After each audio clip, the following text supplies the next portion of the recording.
হাতে 5 মিনিট সময় থাকলেই বানিয়ে নিতে পারবেন এরকম সুস্বাদু ঢেঁড়স ভাজির রেসিপি। আঞ্চলিক ভেদে এটাকে অনেক জায়গায় ঢেঁড়স বা ভেন্ডি বলে থাকে। হ্যালো এভরিওয়ান, আমি লামিয়া। আপনারা দেখছেন লামিয়া রোমান কিচেন। আজকে আমার রেসিপি ঢেঁড়স ভাজি। তো চলো শুরু করা যাক। এখানে আমি হাফ কেজি পরিমাণ ঢেঁড়স নিয়েছি। এটাকে পরিষ্কার করে ভালো করে ধুয়ে নিতে হবে। এবার কেটে নিলাম। এখানে একটা প্যান করার ভিতরে 1 কাপ তেল দিয়ে 2 টেবিল চামচের মতো পেঁয়াজ কুচি দিয়ে দিলাম। এটাকে একটু ভেজে নিব। অতটা বেশি গাঢ় করে ভাজা যাবে না, হালকা পরিমাণ ভেজে নিব।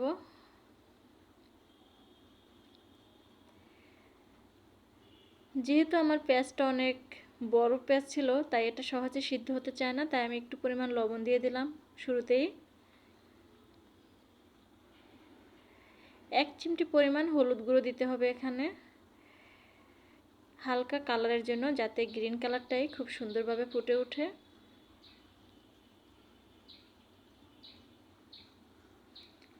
এবার আমি ঢেঁড়সটাকে দিয়ে দেব।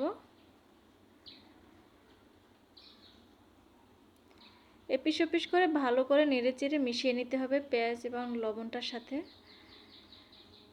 এটা রান্নার শুরুতেই বলে রাখি, ঢেঁড়সটা কিন্তু হাই হিটে রান্না করতে হবে, লো হিটে রান্না করা যাবে না, তাহলে পানি ছেড়ে দেবে এবং পিছলা পিছলা একটা ভাব এসে পড়বে। ভালোভাবে নেড়েচেড়ে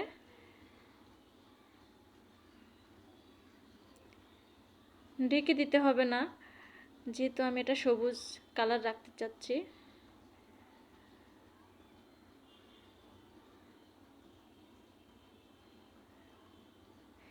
তিরিশ সেকেন্ড পর পর নেড়ে দিতে হবে। তোমরা ভাবতে পারো ঢেকে না দিলে সিদ্ধ হবে কিভাবে, কিন্তু হ্যাঁ, ঢেকে না দিলেও এটা সিদ্ধ করা যাবে। তেলের পরিমাণটা একটু বেশি দিতে হবে। তেলটা কম হলে একটু ছেঁচড়া টাইপের পুরা হয়ে যাবে, খেতে ভালো লাগবে না, আর ঢেঁড়সটা ভালোভাবে সিদ্ধও হবে না। তেলটা ঠিকঠাক মতো হলে কালারও সুন্দর থাকবে, সুন্দরভাবে সিদ্ধও হবে।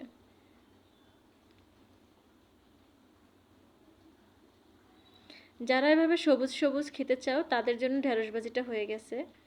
আমি সবুজ ঢেঁড়স পছন্দ করি, তাই আমি একটু তুলে রাখলাম। আমার হাজব্যান্ড ভাজা ভাজা ঢেঁড়স পছন্দ করে, তাই আমি তার জন্য আরেকটু ভেজে নিব।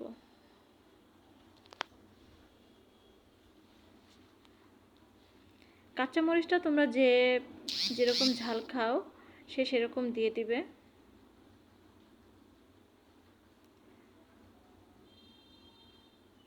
তবে অর্ধেকটা হয়ে আসলে তোমরা অবশ্যই একটু টেস্ট করে দেখে নেবে যে লবণটা ঠিকঠাক ছিল কিনা। যদি কম মনে হয় তাহলে আরেকটু দিয়ে দিবে। দেখো, এটা নাড়াচাড়া করতে করতে এটার ভিতরে যে পিছলা পিছলা একটা ভাব ছিল সেটা কিন্তু কেটে গেছে একেবারে।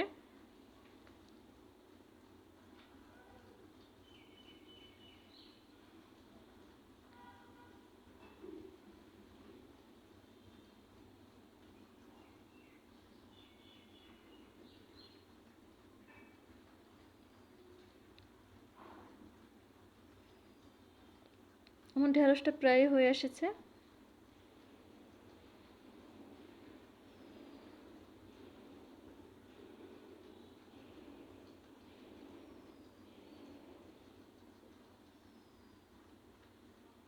দেখো, এই পর্যায়ে এসে একটু ঘন ঘন নাড়া দিতে হবে, যেহেতু লাস্ট সময়টা, এই সময় একটু পুড়ে যাওয়ার সম্ভাবনা থাকে।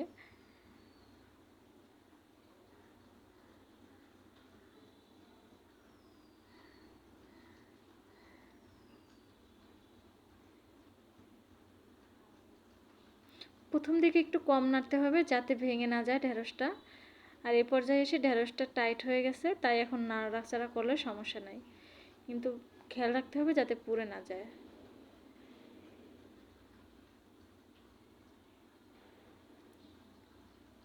আমার ঢেঁড়স ভাজিটা হয়ে গেছে, এ পর্যায়ে নামিয়ে নেব।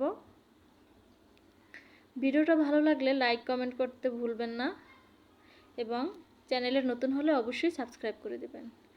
পরবর্তী কোনো রান্নার ভিডিও দেখতে চাইলে কমেন্ট করে অবশ্যই জানাবেন। দেখা হবে পরবর্তী কোনো ভিডিও নিয়ে। এ পর্যন্ত ভালো থাকবেন। আল্লাহ হাফেজ।